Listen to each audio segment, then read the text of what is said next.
Buenas tardes, amados hermanos. Dice la palabra de Dios en el libro de los Hechos, en el capítulo 6. En aquellos días, como creciera el número de los discípulos, hubo murmuración de los griegos contra los hebreos, de que las viudas de aquellos que eran desatendidas en la distribución diaria. Entonces los 12 convocaron a la multitud de los discípulos y le dijeron: no es justo que nosotros dejemos la palabra de Dios para servir las mesas. Buscad pues, hermanos, dentro de vosotros a 7 varones de buen testimonio, llenos del Espíritu Santo y de sabiduría, en quienes encarguemos este trabajo. La palabra servicio ha sido un dilema y un problema a través de los siglos. No solamente lo encontramos en las Sagradas Escrituras como algo primordial, como una base para poder fortalecer el vínculo de trabajo laboral que se hace dentro de la iglesia, sino aún dentro del círculo del seno de la familia, aún dentro del campo laboral. El servicio siempre ha sido un dilema de discusión para algunas y otras personas, pero en verdad la palabra de Dios nos enseña algo muy interesante en la Escritura. Si usted es muy curioso y analiza conmigo la palabra de Dios, usted se va a dar cuenta que Dios anhela que sus hijos sean bendecidos a través del servicio. Por esta razón es interesante poder comprender lo que dice la Escritura. Mateos capítulo 20 y versículo 28 dice: como el Hijo del Hombre no vino para ser servido, sino para servir y para dar su vida en rescate de muchos. Podemos encontrar entonces una característica bien primordial. Toda persona que ha recibido a Cristo Jesús como su suficiente Salvador personal es una persona que debería de estar consciente, o por lo menos entrar en un despertar, de darse cuenta que tiene ahora una nueva naturaleza, que posee el gen de Dios sobre su vida. Y esto es importante porque es lo que hará de esta persona relevante su servicio. El servicio es, por decir así, una herramienta muy interesante para poder hacer el avance de la obra de Dios. También para hacer a menos el trabajo laboral dentro del círculo del seno de la familia, y por qué no decirlo, aún dentro de las empresas laborales. De manera que la palabra servir tiene dos connotaciones. La primera es la sumisión del hombre a Dios, y la segunda es la sujeción del hombre por el hombre bajo la forma de esclavitud.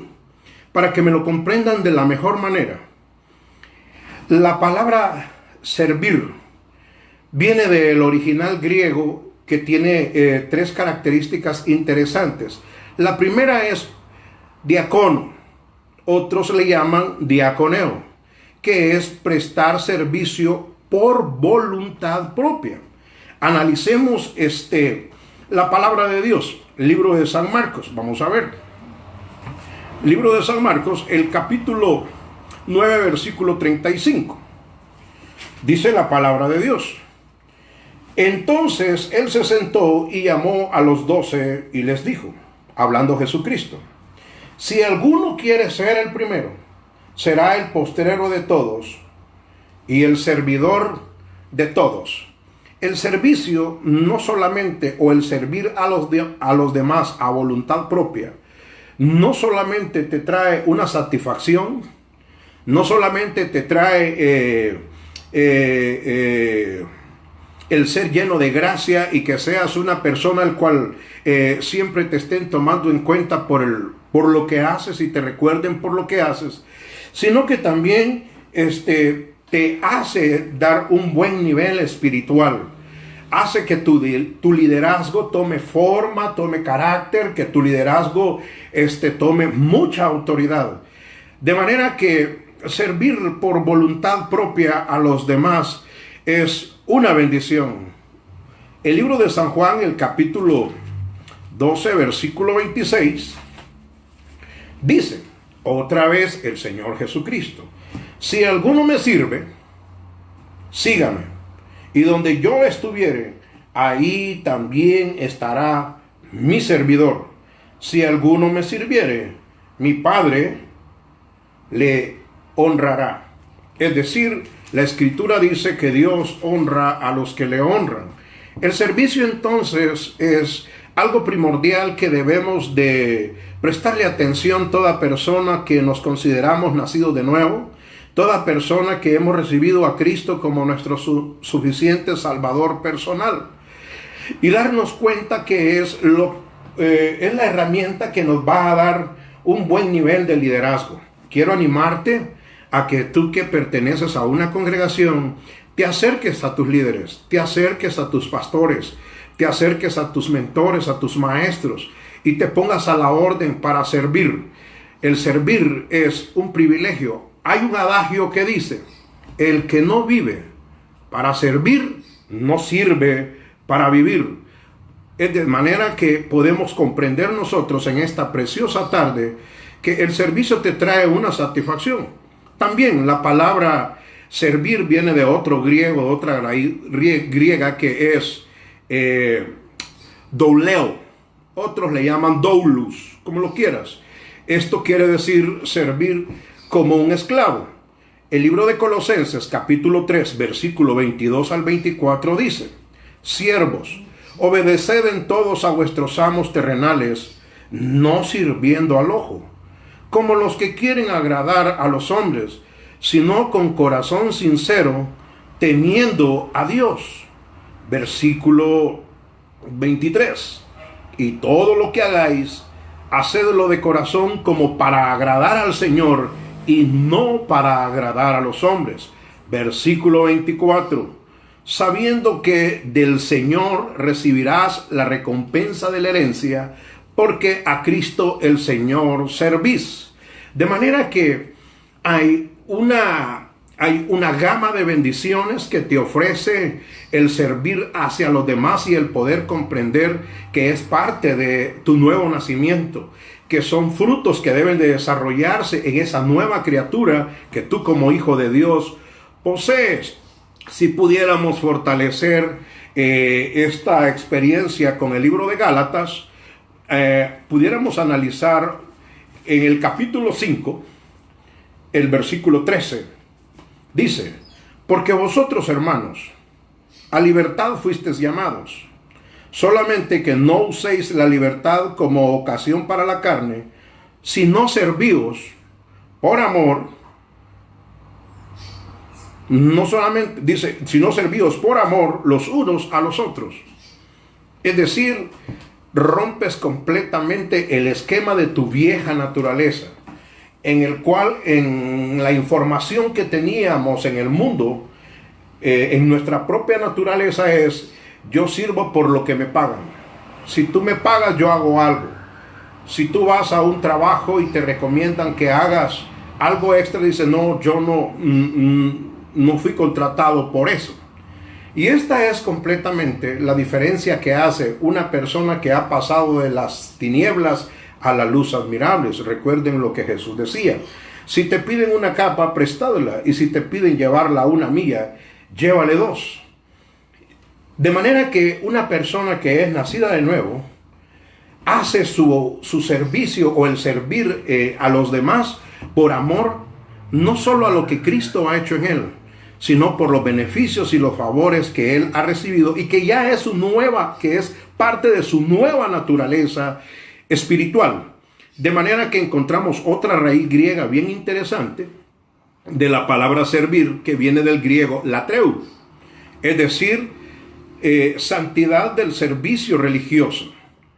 No solamente hacemos un servicio por hacerlo, sino hacemos un servicio con excelencia, sabiendo que lo hacemos de parte de Dios, para Dios y por Dios, para agradar a Dios en lo que Dios ha hecho en nosotros y lo que hacemos nosotros por los favores y los beneficios que hemos recibido de parte de Dios. Encontramos en Primera de Pedro, capítulo 1, versículo 16, que dice: porque escrito está, sed santos porque yo soy santo. De manera que nuestro servicio tiene una calidad, nuestro servicio no solamente tiene un buen resultado, porque lo has hecho con grande amor, sino también porque la presencia de Dios está en nosotros. Recuerda, Cristo está en nuestro corazón.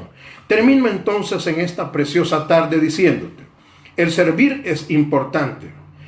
Entender las raíces griegas de diáconos, de doulos y de latreu es interesante. En primero, porque prestamos un servicio por voluntad propia. Recordemos que Jesús voluntariosamente fue a la cruz del Calvario. Él dijo, él siendo Dios, pudo haber llamado cientos y miles de legiones de ángeles para poder destruir al mundo. Pero Él decidió darse por amor a cada uno de nosotros, esperando que su gen en nosotros marque la diferencia entre el grupo religioso y las personas que pertenecen a los elegidos, a los nacidos de nuevo, a la iglesia de Cristo, a la novia del Cordero, a la esposa de Cristo Jesús. Tenemos entonces el doulos, servicio como un esclavo, fuimos comprados a precio de sangre por Cristo. Y el tercero latreu es que servimos a Dios con excelencia. Termino entonces, amado amigo y hermano. El servicio entonces hacia nuestro Padre Celestial, que lo desarrollamos hacia los hermanos, por lo que decía el apóstol San Juan, ¿cómo puedes decir que amas a Dios que no lo ves, si no amas a tu hermano que lo ves? De manera que de la forma en que nosotros le sirvamos a nuestro Padre Celestial, lo estaremos haciendo con mayor eficacia a las personas que Dios nos pone alrededor, y máximo si son hermanos lavados, comprados con la sangre de Cristo Jesús. Concluimos entonces. Mateo, capítulo 25, versículo 21. Dice la palabra de Dios. Si su Señor le dijo, ven buen siervo y fiel, sobre lo poco has sido fiel, sobre mucho te pondré, entra al gozo de tu Señor. El servicio de Cristo en Cristo Jesús tiene una muy buena remuneración, no de los hombres, sino de parte de nuestro Dios y Creador, que anhela que nosotros vayamos de aumento en aumento como la luz de la aurora hasta que el día sea perfecto. Primera de Corintios, capítulo 15, el versículo 58 nos enfoca de esta manera y dice así: así que, hermanos míos amados, estad firmes y constantes, creciendo en la obra del Señor siempre, sabiendo que vuestro trabajo en la obra del Señor no es en vano. Es decir, nosotros debemos de aprender a hacer las cosas con excelencia dentro de la iglesia. Te animo a que te acerques a tus líderes, te acerques a tus pastores, a tus maestros y dígale, permítame, quiero servir, ¿en qué pueden ocuparme? Quiero ser parte del éxito de este ministerio, quiero ser parte del éxito de esta iglesia, quiero ser bendecido de parte de nuestro Dios, deseo que Dios me honre porque Dios honra a los que le honran, quiero ponerme al servicio. Se considera entonces que el servicio también es parte de los nacidos de nuevo, como un fruto que sobresale por lo demás. No importa que no hables lengua, lo interesante es que tú tienes una conexión, una coinonía con Dios y lo puedes reflejar hacia los demás. Cierro en esta preciosa tarde en Romanos capítulo 12, el versículo 1, que es un versículo que generalmente todas las personas les conocemos, y dice, así que hermanos, os ruego por las misericordias de Dios, que presentéis vuestros cuerpos en sacrificio, vivo, santo, agradable a Dios, que es vuestro culto racional. Amigo y hermano, Dios quiere bendecirte. Dios anhela abrir puertas de bendición a tu vida. Quiero animarte a que te aferres a la Escritura y haz lo que dijo el salmista David. Lámpara es a mis pies su palabra y lumbrera a mi camino. En mi mente y en mi corazón he guardado los dichos de mi boca para no pecar contra ti. Que el Señor les bendiga grandemente. Bendiciones.